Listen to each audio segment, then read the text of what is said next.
Now, how lucky are we? Not one, but two trailers have dropped, as they say in the kids' world today, for the publicity blitz of the former royal known as Prince Harry. But two interviewers have both failed, according to a very good source, to ask simple, basic questions. It all relates to the thorny topic about who's doing what to who. As ever, let me explain. Hi, good morning, Neil Sean here. Nice to see you. I hope you're all keeping well, fine and dandy. You know, if you've not seen these trailers now, you might see a little bit of them at the side of the screen. Fascinating stuff, isn't it, really? There you are, selling your soul, literally, to the public against your own family. And as we've told you before, it's interesting, isn't it? Because the story seemingly is a repeated sort of, well, the same plot, you know. It's kind of all the same story. There's nothing new to report.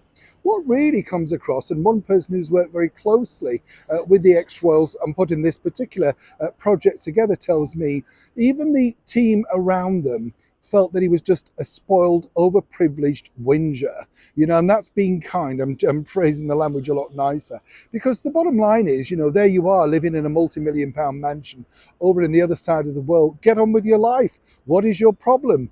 But seemingly they don't let up, do they? Now, what's interesting here is the basis of this particular trailers and the basis of the chat is that Harry and Meghan once again are demanding apologies.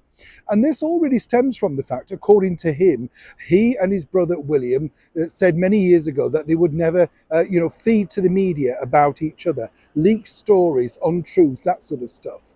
But what's interesting about this whole particular story is this. Now, two of these interviewers are both so, celebrated. They've won accolades, that sort of stuff.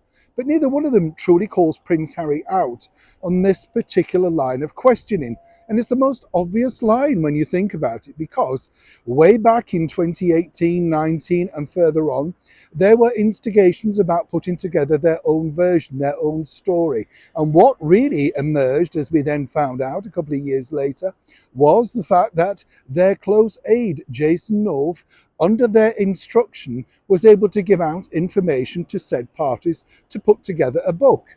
You get the picture. What's interesting here is that while they leaked their own version of stories out to that particular publication, authors, journalists, whatever you want to call them, and it was absolutely cited 100% within the legal courts over here in the United Kingdom. You can dress it up whichever way you want.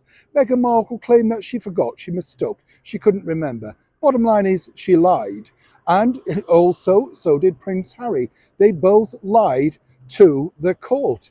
End of. It's there in documents. So while the judge was being very kind, no doubt, given the fact that our late and wonderful monarch, Queen Elizabeth II, was still on the throne, and as we now know, very frail in health, he, I believe, was possibly being just a little bit, shall we say, cautious, not wanting to create any more anguish.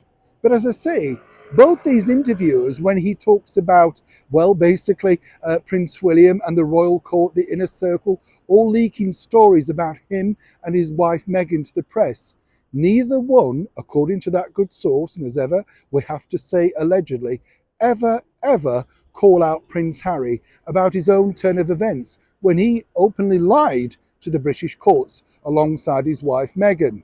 So when you consider this is supposed to be an in-depth interview, what you're really looking forward to is, once again, a whitewash. And the only reason they're doing this is simply because they do not want to offend the former royals known as Harry and Meghan. The bigger picture, of course, is this. Both their paymasters are hoping to sell advertising space at an absolute premium. And that's the true reason why both these alleged respected journalists are simply not asking the question that everybody wants to know. Well, you leak things to the media, so how are you any different? Seemingly, that's one question, once again, that escaped them both. Neil Sean in the very heart of London.